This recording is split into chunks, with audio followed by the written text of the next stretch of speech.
Hello, નમસ્કાર વિદ્યાર્થી મિત્રો, કેમ છો? મજામાં ને? વિષય હિન્દી, ધોરણ 4, જેમાં આજે આપણે પાઠ 13 જેનું નામ છે ગૌરી. તો વિદ્યાર્થી મિત્રો, અહીંયા ગૌરી છે એ ગાયનું નામ છે. તો આજે આપણે ગાય વિશે ભણીશું. તો વિદ્યાર્થી મિત્રો, ગાય વિશે આપણે શું ભણીશું? તો કે ગાય આપણને કઈ રીતે ઉપયોગી બને છે, ગાય આપણને શું આપે છે. તો જોઈએ આગળ વિદ્યાર્થી મિત્રો.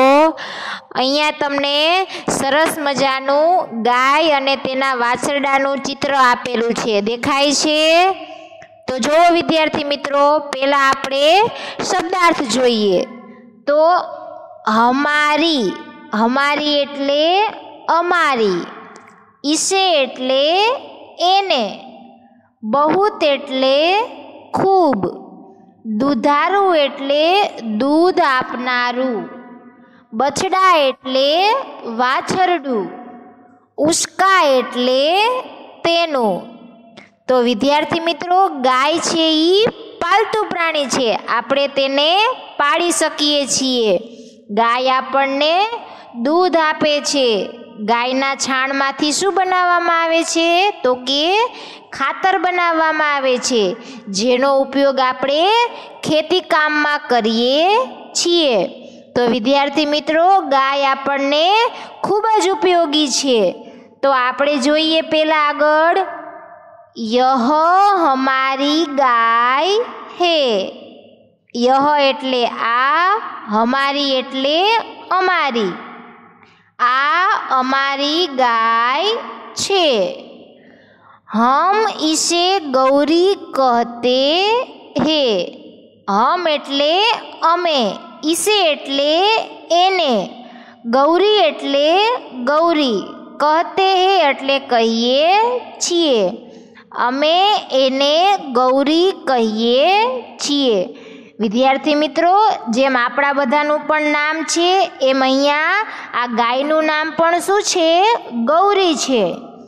ત્યાર પછી આગળ જોઈએ, ગૌરી બહુત સીધી ગાય હે. ગૌરી છે એ ખૂબ જ સીધી ગાય છે, એટલે કે ડાઈ છે, શાંત છે.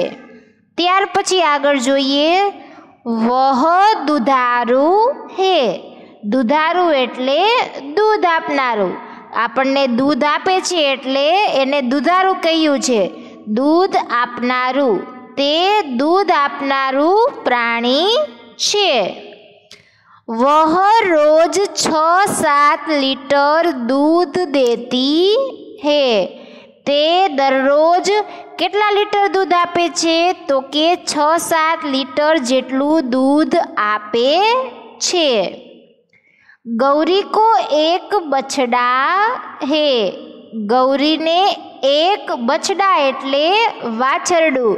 જો અહીંયા સાથે વાછરડાનું ચિત્ર પણ આપેલું છે. તો ગૌરીને એક વાછરડું છે.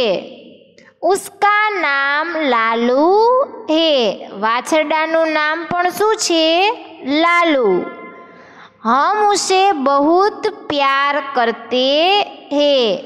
અમે તેને ખૂબ જ પ્રેમ કરીએ છીએ. તો વિદ્યાર્થી મિત્રો, આપણે આ ગૌરી અને લાલુ વિશે સમજૂતી મેળવ્યા. તો હવે આગળ આપણે સ્વાધ્યાય જોઈએ. પ્રશ્ન પહેલો, निम्नलिखित हिंदी शब्दों के पास गुजराती शब्द लिखिए.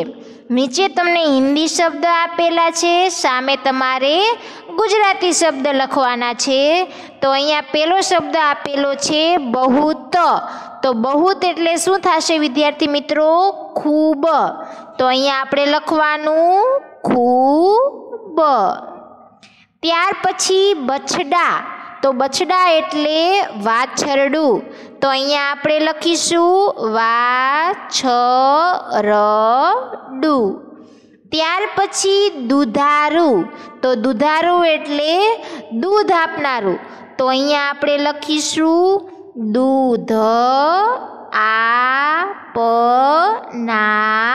આપનારું. ત્યાર પછી હમ, હમ એટલે અમે, તો અહીંયા લખવાનું અમે. ત્યાર પછી આગળ જોઈએ પ્રશ્ન બીજો.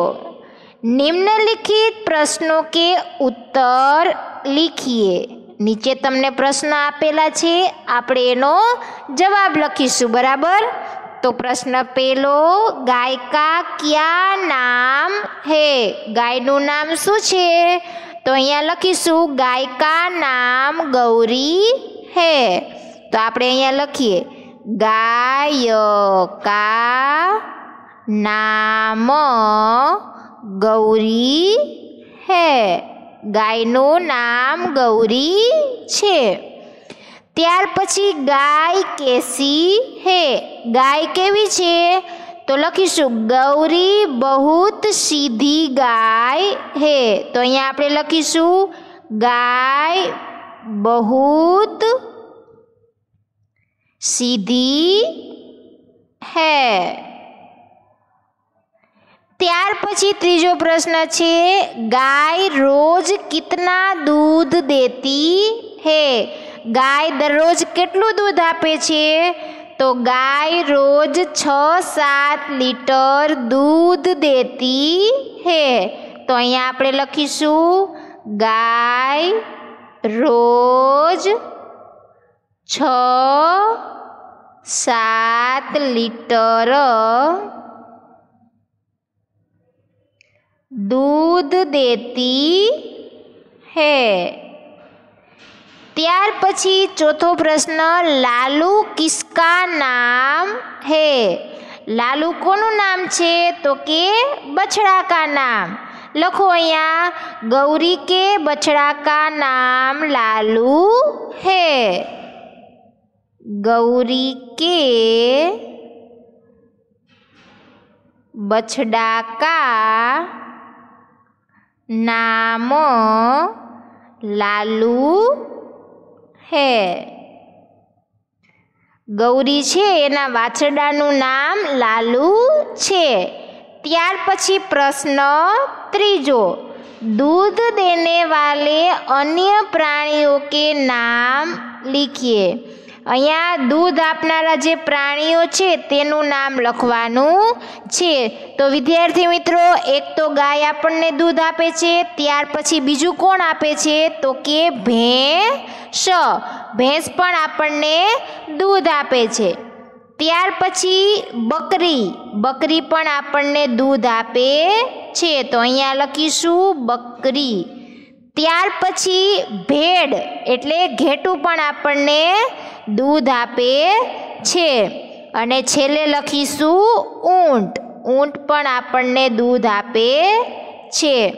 તો વિદ્યાર્થી મિત્રો, આજે આપણે ગૌરી પાઠ વિશે ભણ્યા. નમસ્કાર.